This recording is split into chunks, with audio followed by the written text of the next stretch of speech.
أعوذ بالله من الشيطان الرجيم. بسم الله الرحمن الرحيم. قال ألم أقل لك إنك لن تستطيع معي صبرا قال إن سألتك عن شيء بعدها فلا تصاحبني قد بلغت من لدني عذرا فانطلقا حتى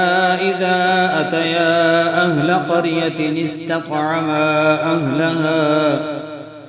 أهلها فأبوا أن يضيفوهما فوجدا فيها جدارا يريد أن ينقض فأقامه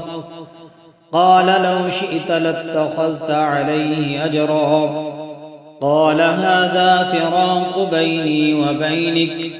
سأنبئك بتأويل ما لم تستطيع عليه صبرا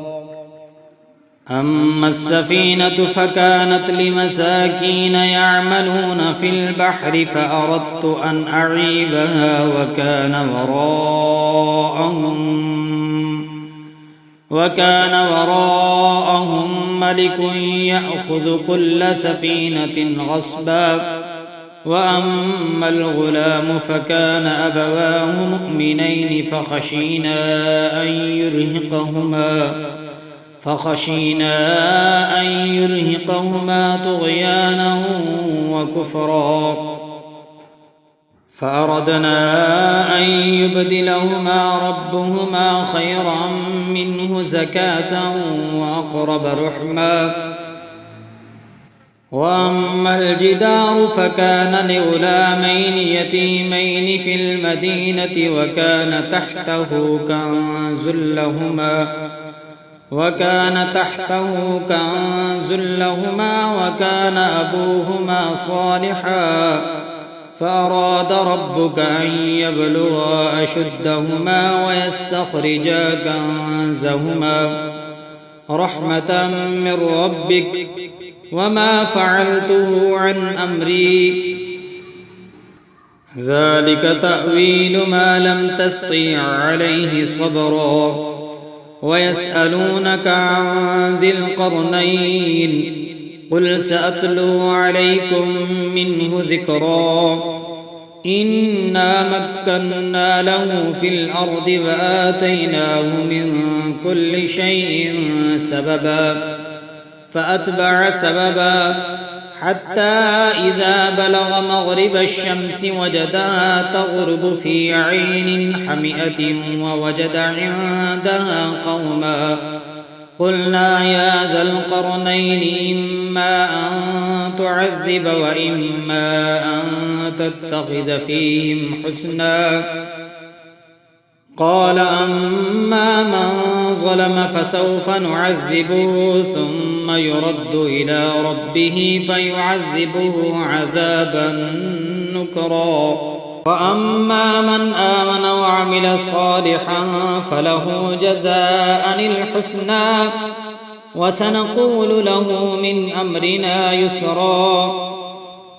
ثم أتبع سببا حتى إذا بلغ مطلع الشمس وجدها تطلع على قوم لم نجعل لهم من دونها سترا كذلك وقد أحطنا بما لديه خبرا ثم أتبع سببا حتى إذا بلغ بين السدين وجد من دونهما قوما لا يكادون يفقهون قولا قالوا يا ذا القرنين إن يأجوج ومأجوج مفسدون في الأرض فهل نجعل لك خرجا على أن تجعل بيننا وبينهم سدا قال ما مكني فيه ربي خير فأعينوني بقوة أجعل بينكم وبينهم ردما آتوني زبر الحديد حتى إذا ساوى بين الصدفين قال انفخوا حتى إذا جعله نارا قال آتوني أفرغ عليه قطرا فما استطاعوا أن يظهروه وما استطاعوا له نقبا قال هذا رحمة من ربي فإذا جاء وعد ربي جعله دكا وكان وعد ربي حقا وتركنا بعدهم يومئذ يموج في بعد ونفخ في الصور فجمعناهم جمعا وعرضنا جهنم يومئذ للكافرين عرضا الذين كانت أعينهم في غطاء عن ذكري وكانوا لا يستطيعون سمعا أفحسب الذين كفروا أن يتخذوا عبادي من دوني أولياء إنا أعتدنا جهنم للكافرين نزلا قل هل ننبئكم بالأخسرين أعمالا الذين ضل سعيهم في الحياة الدنيا وهم يحسبون أنهم يحسنون صنعا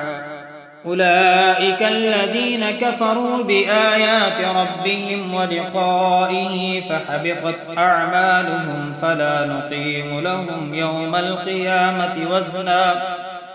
ذلك جزاؤهم جهنم بما كفروا واتخذوا آياتي ورسلي هزوا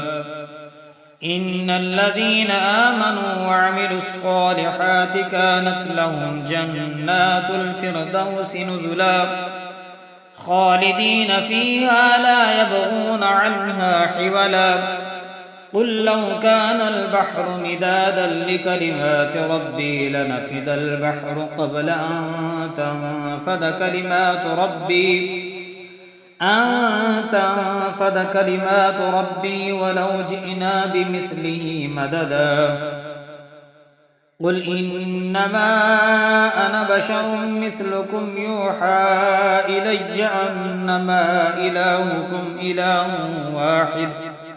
فمن كان يرجو لقاء ربه فليعمل عملا صالحا ولا يشرك بعبادة ربه أحدا بسم الله الرحمن الرحيم كافها يا عين صاد ذكر رحمة ربك عبده زكريا إذ نادى ربه نداء خفيا قال رب إني وهن العظم مني واشتعل الرأس شيبا ولم أكن بدعائك رب شقيا وإني خفت الموالي من ورائي وكانت امرأتي عاقرا فهب لي من لدنك وليا يرثني ويرث من آل يعقوب واجعله رب رضيا يا زكريا إنا نبشرك بغلام اسمه يحيى لم نجعل له من قبل سميا قال رب أنى يكون لي غلام وكانت امرأتي عاقرا وقد بلغت من الكبر عتيا قال كذلك قال ربك هو علي حين وقد خلقتك من قبل ولم تك شيئا قال رب اجعل لي آية قال آيتك ألا تكلم الناس 3 ليال سويا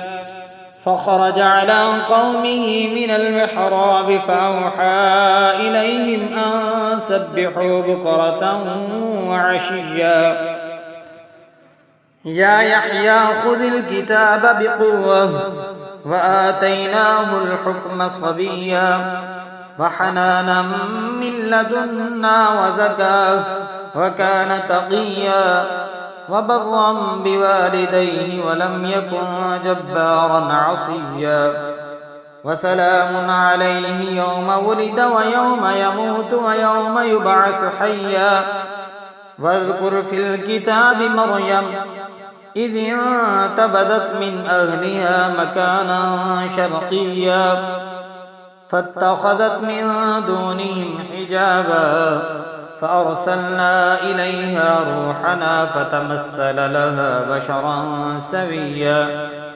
قالت إني أعوذ بالرحمن منك إن كنت تقيا. قال إنما أنا رسول ربك لأهب لك غلاما زكيا. قالت أنى يكون لي غلام ولم يمسسني بشر ولم أك بغيا. قال كذلك قال ربك هو علي هين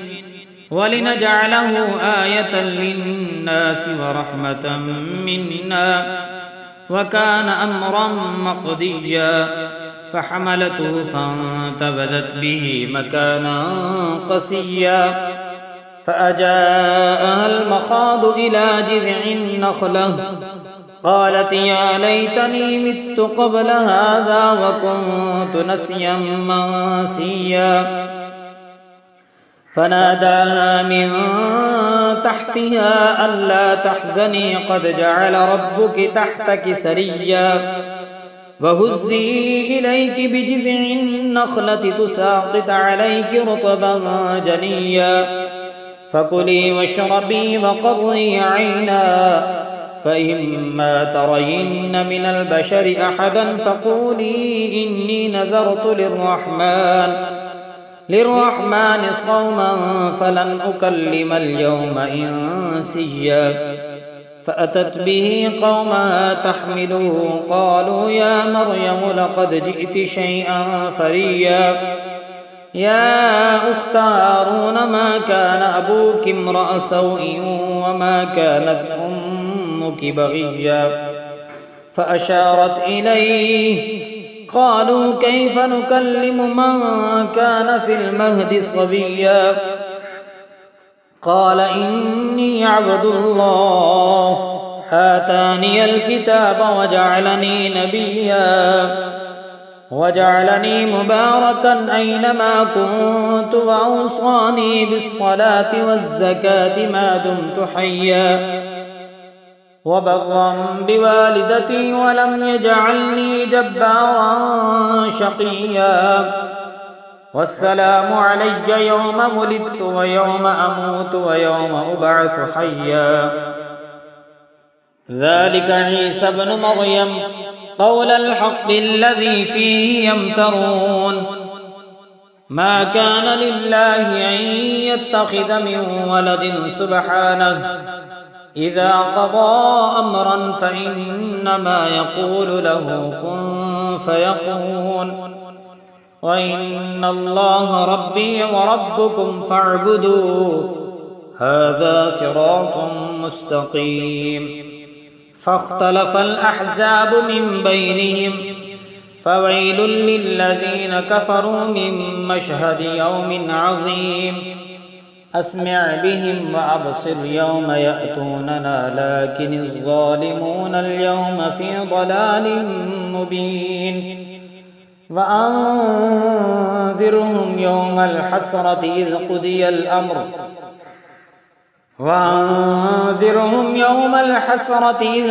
الأمر وهم في غفلة وهم لا يؤمنون. إنا نحن نرث الأرض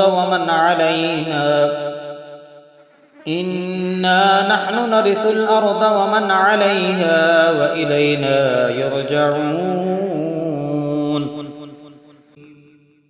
واذكر في الكتاب إبراهيم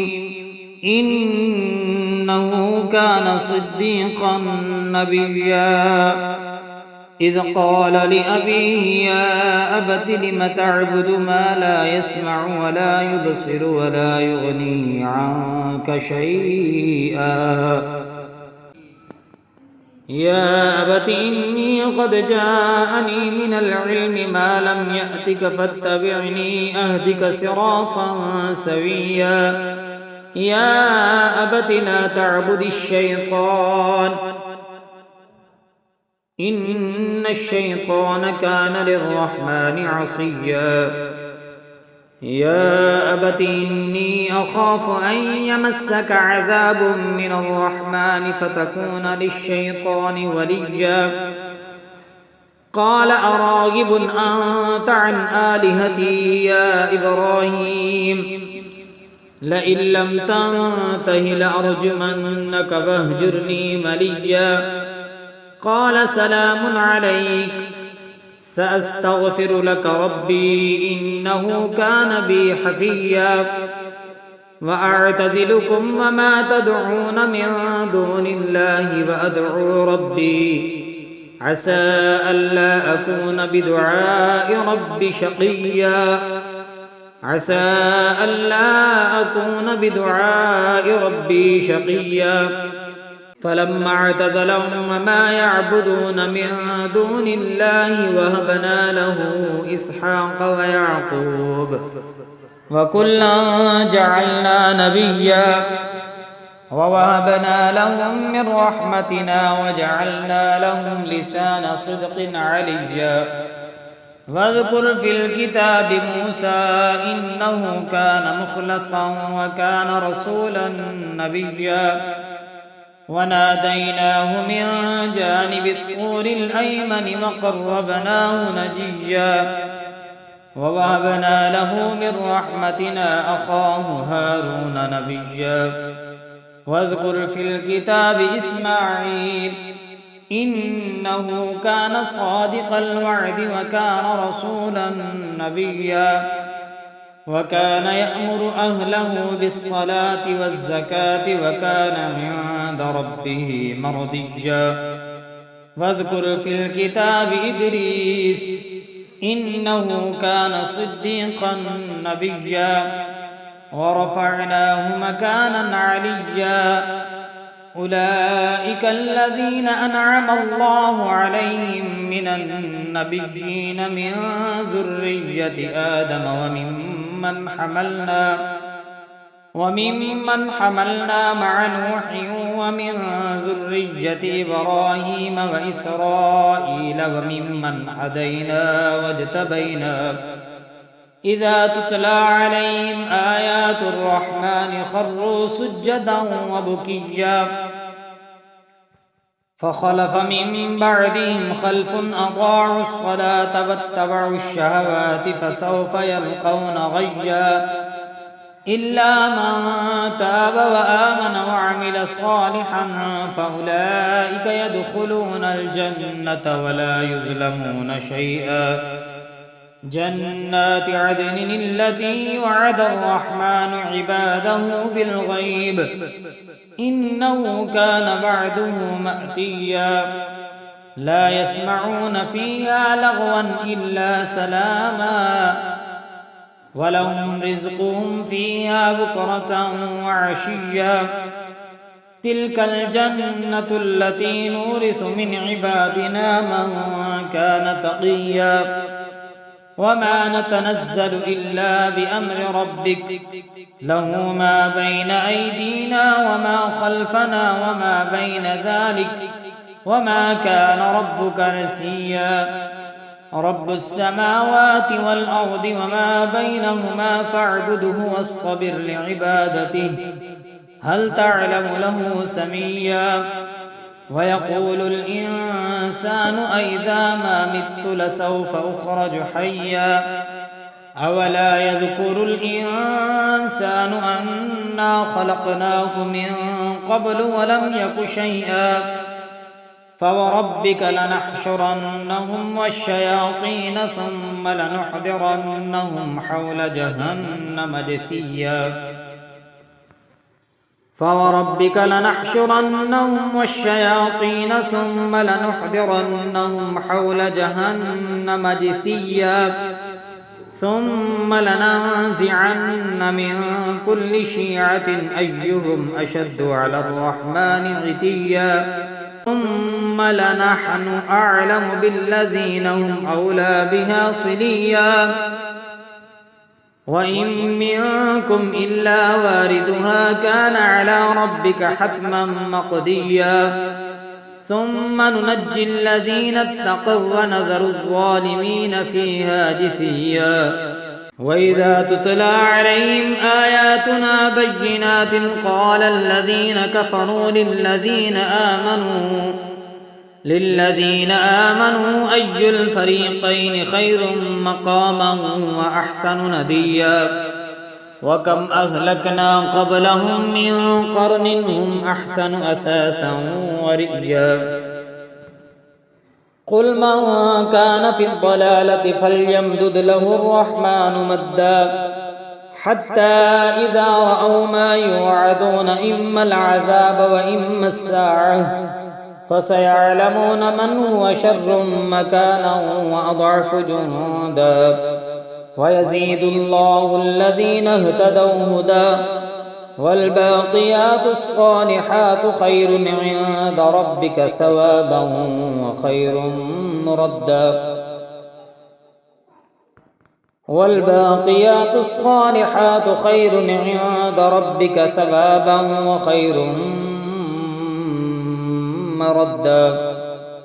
أفرأيت الذي كفر بآياتنا وقال لأوتين مالا وولدا أطلع الغيب أم اتخذ عند الرحمن عهدا كلا سنكتب ما يقول ونمد له من العذاب مدا ونرثه ما يقول ويأتينا فردا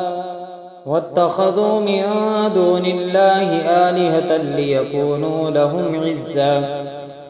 كلا سيكفرون بعبادتهم ويكونون عليهم ضدا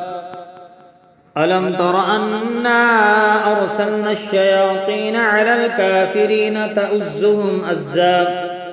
فلا تعجل عليهم إنما نعد لهم عدا يوم نحشر المتقين إلى الرحمن وفدا ونسوق المجرمين إلى جهنم وردا لا يملكون الشفاعة إلا من اتخذ عند الرحمن عهدا وقالوا اتخذ الرحمن ولدا لقد جئتم شيئا إدا تكاد السماوات يتفطرن منه وتنشق الأرض وتخر الجبال هدا أن دعوا للرحمن ولدا وما ينبغي للرحمن أن يتخذ ولدا إن كل من في السماوات والأرض إلا آتي الرحمن عهدا إن كل من في السماوات والأرض إلا آتي الرحمن عبدا لقد أحصاهم وعدهم عدا وكلهم آتيه يوم القيامة فردا إن الذين آمنوا وعملوا الصالحات سيجعل لهم الرحمن ودا فإنما يسرناه بلسانك لتبشر به المتقين وتنذر به قوما لدا وكم أهلكنا قبلهم من قرن هل تحس منهم من أحد أو تسمع لهم ركزا بسم الله الرحمن الرحيم طه ما أنزلنا عليك القرآن لتشقى إلا تذكرة لمن يخشى تنزيلا ممن خلق الأرض والسماوات العلى الرحمن على العرش استوى له ما في السماوات وما في الأرض وما بينهما وما تحت الثرى وإن تجهر بالقول فإنه يعلم السر وأخفى الله لا إله إلا هو له الأسماء الحسنى وهل أتاك حديث موسى إذ رأى نارا فقال لأهلهم كثوا إني آنست نارا لعلي آتيكم منها بقبس أو أجد على النار هدى فلما أتاها نودي يا موسى إني أنا ربك فاخلع نعليك إنك بالواد المقدس طوى وأنا اخترتك فاستمع لما يوحى إنني أنا الله لا إله إلا أنا فاعبدني وأقم الصلاة لذكري إن الساعة آتية أكاد أخفيها لتجزى كل نفس بما تسعى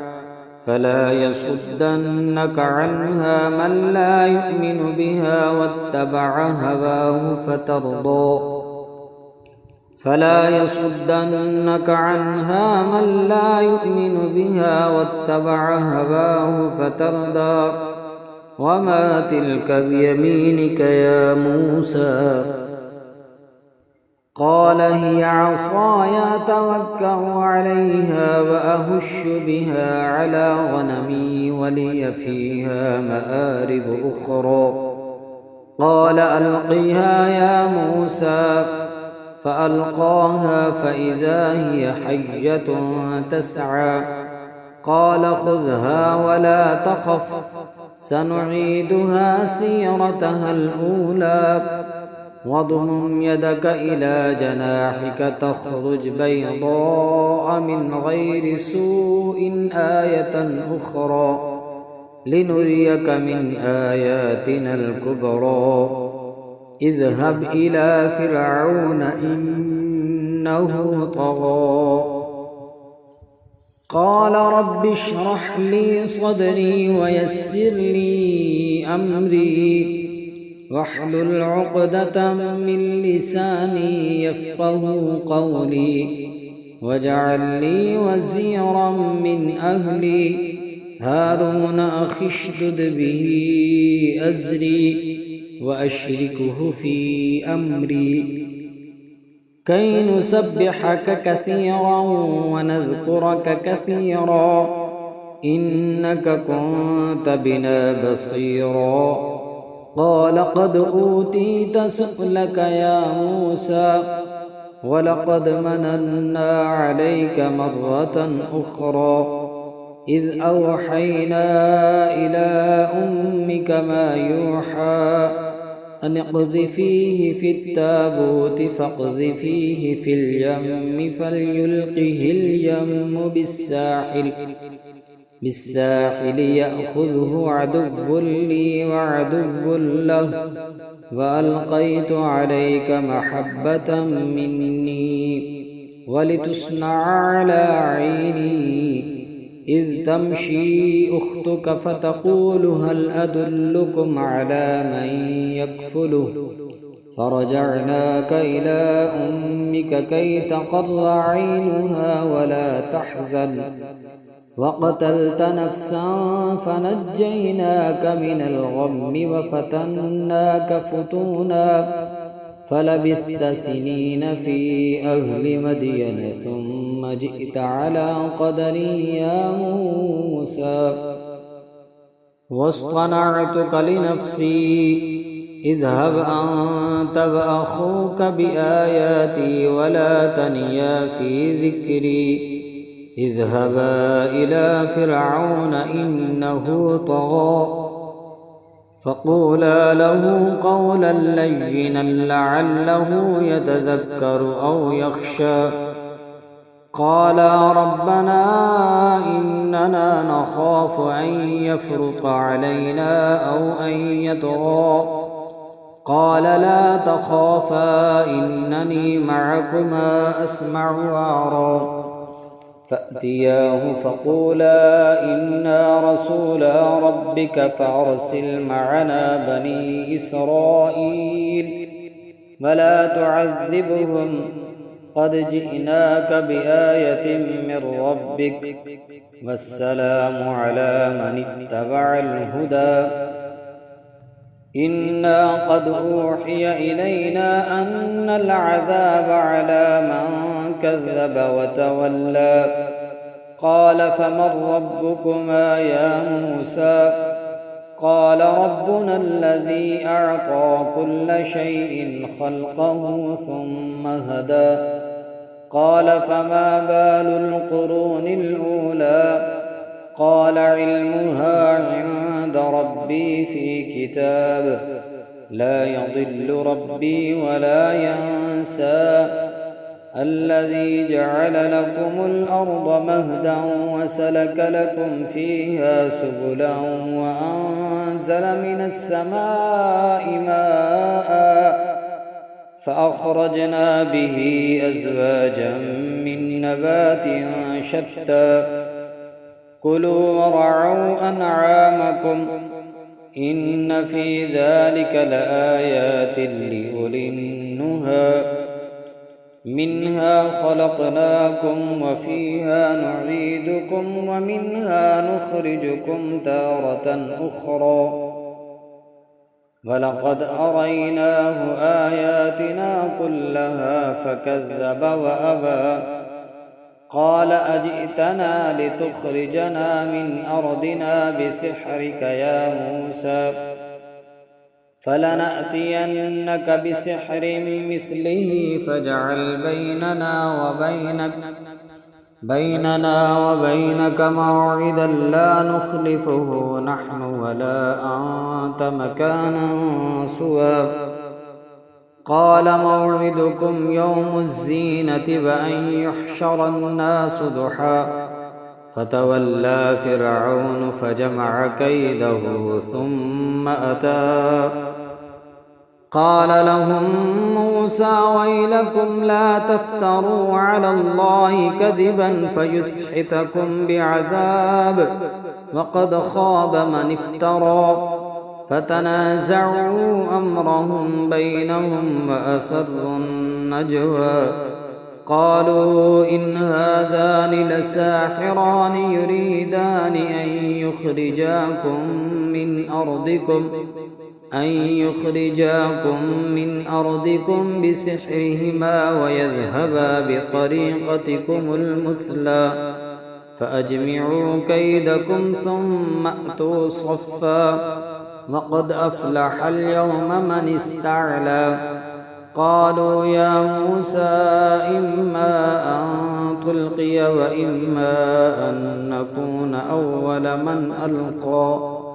قال بل ألقوا فإذا حبالهم وعصيهم يخيل إليه من سحرهم أنها تسعى فأوجس في نفسه خيفة موسى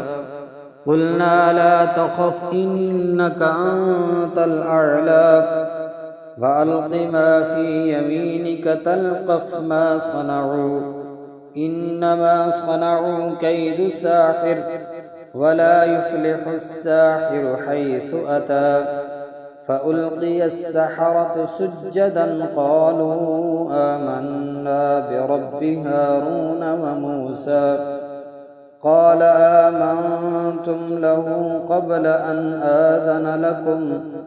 إنه لكبيركم الذي علمكم السحر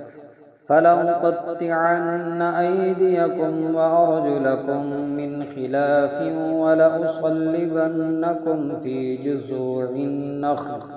ولتعلمن أينا أشد عذابا وأبقى قالوا لن نؤثرك على ما جاءنا من البينات والذي فطرنا فاقض ما أنت قاد إنما تقضي هذه الحياة الدنيا إنا آمنا بربنا ليغفر لنا خطايانا وما أكرهتنا عليه من السحر والله خير وأبقى إنه من يأت ربه مجرما فإن له جهنم لا يموت فيها ولا يحيا ومن يأته مؤمنا قد عمل الصالحات فأولئك لهم الدرجات العلى جنات عدن تجري من تحتها الأنهار خالدين فيها وذلك جزاء من تزكى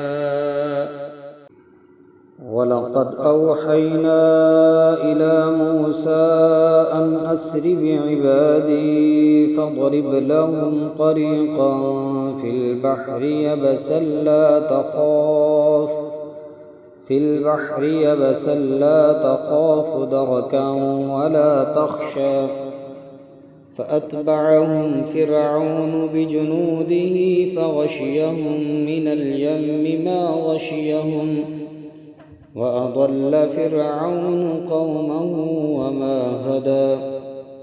يا بني إسرائيل قد أنجيناكم من عدوكم وواعدناكم جانب الطور الأيمن ونزلنا عليكم المن والسلوى كلوا من طيبات ما رزقناكم ولا تطغوا فيه فيحل عليكم غضبي ومن يحلل عليه غضبي فقد هوى وإني لغفار لمن تاب وآمن وعمل صالحا ثم اهتدى وما أعجلك عن قومك يا موسى قال هم أولئك على أثري وعجلت إليك رب لترضى قال فإنا قد فتنا قومك من بعدك وأضلهم السامري فرجع موسى إلى قومه غضبان أسفا قال يا قوم ألم يعدكم ربكم وعدا حسنا أفطال عليكم العهد أم أردتم أن يحل عليكم غضب من ربكم فأخلفتم موعدي قالوا ما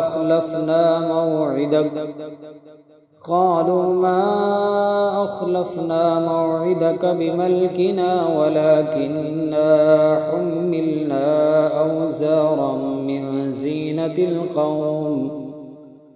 أوزارا من زينة القوم فقذفناها فكذلك ألقى السامري فأخرج لهم عجلا جسدا له خوار فقالوا هذا إلهكم وإله موسى فنسي أفلا يرون ألا يرجع إليهم قولا ولا يملك لهم ضرا ولا نفعا ولقد قال لهم هارون من قبل يا قوم إنما فتنتم به وإن ربكم الرحمن فاتبعوني وأطيعوا أمري قالوا لن نبرح عليه عاكفين حتى يرجع إلينا موسى قال يا هارون ما منعك إذ رأيتهم ضلوا ألا تتبعني فعصيت أمري قال يا ابن أم لا تأخذ بلحيتي ولا برأسي إني خشيت أن تقول فرقت بين بني إسرائيل ولم ترقب قولي قال فما خطبك يا سامري قال بصرت بما لم يبصروا به فقبضت قبضة من أثر الرسول قبضة من أثر الرسول فنبذتها وكذلك سولت لي نفسي. قال فاذهب فإن لك في الحياة أن تقول لا مساس وإن لك موعدا لن تخلفه وانظر إلى إلهك الذي ظلت عليه عاكفا لنحرقنه ثم لننسفنه في اليم نسفا. إنما إلهكم الله الذي لا إله إلا هو وسع كل شيء علما. كذلك نقص عليك من أنباء ما قد سبق وقد آتيناك من لدنا ذكرا. من أعرض عنه فإنه يحمل يوم القيامة وزرا خالدين فيه وساء لهم يوم القيامة حملا. يوم ينفخ في الصور ونحشر المجرمين يومئذ زرقا يتخافتون بينهم إن لبثتم إلا عشرا نحن أعلم بما يقولون إذ يقول أمثلهم طريقة إن لبثتم إلا يوما. ويسألونك عن الجبال فقل ينسفها ربي نسفا فيذرها قاعا صفصفا لا ترى فيها عوجا ولا أمتا. يومئذ يتبعون الداعي لا عوج له وخشعت الأصوات للرحمن فلا تسمع إلا همسا. يومئذ لا تنفع الشفاعة إلا من أذن له الرحمن ورضي له قولا.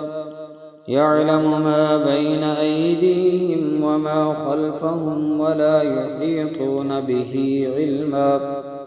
وعنت الوجوه للحي القيوم وقد خاب من حمل ظلما. ومن يعمل من الصالحات وهو مؤمن فلا يخاف ظلما ولا هضما. وكذلك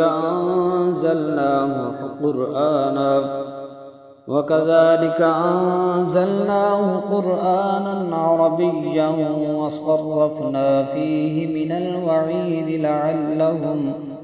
من الوعيد لعلهم يتقون أو يحدث لهم ذكرا. فتعالى الله الملك الحق ولا تعجل بالقرآن من قبل أن يقضى إليك وحيه وقل رب زدني علما. ولقد عهدنا إلى آدم من قبل فنسي ولم نجد له عزما. وإذ قلنا للملائكة اسجدوا لآدم فسجدوا إلا إبليس أبى فقلنا يا آدم إن هذا عدو لك ولزوجك فلا يخرجنكما من الجنة فتشقى. إن لك ألا تجوع فيها ولا تعرى وأنك لا تزمع فيها ولا تضحى.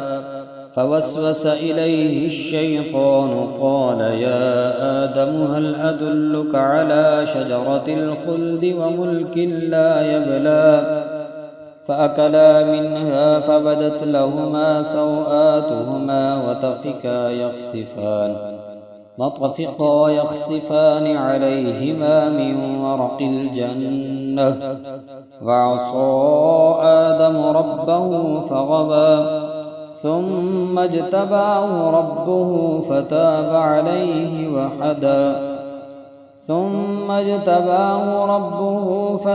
عليه وهدى. قال اهبطا منها جميعا بعضكم لبعض عدو فإما يأتينكم مني هدى فمن اتبع هداي فلا يضل ولا يشقى ومن أعرض عن ذكري فإن له معيشة ضنكا ونحشره يوم القيامة أعمى قال رب لم حشرتني أعمى وقد كنت بصيرا قال كذلك أتتك آياتنا فنسيتها وكذلك اليوم تنسى وكذلك نجزي من أسرف ولم يؤمن بآيات ربه ولعذاب الآخرة أشد وأبقى أفلم يهد لهم كم أهلكنا قبلهم من القرون يمشون في مساكنهم إن في ذلك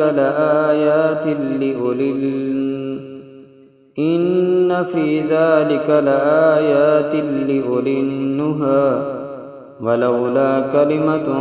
سبقت من ربك لكان لزاما وأجل مسمى فاصبر على ما يقولون وسبح بحمد ربك قبل طلوع الشمس وقبل غروبها ومن آناء الليل فسبح وأطراف النهار لعلك ترضى ولا تمدن عينيك إلى ما متعنا به أزواجا منهم زهرة الحياة الدنيا لنفتنهم فيه ورزق ربك خير وأبقى وأمر أهلك بالصلاة واصطبر عليها لا نسألك رزقا نحن نرزقك والعاقبة للتقوى وقالوا لولا يأتينا بآية من ربه أولم تأتهم بينة ما في الصحف الأولى ولو أنا أهلكناهم بعذاب من قبله لقالوا ربنا لولا أرسلت إلينا رسولا فنتبع آياتك من قبل أن نذل ونخزى قل كل متربص فتربصوا فستعلمون من أصحاب الصراط السوي ومن اهتدى.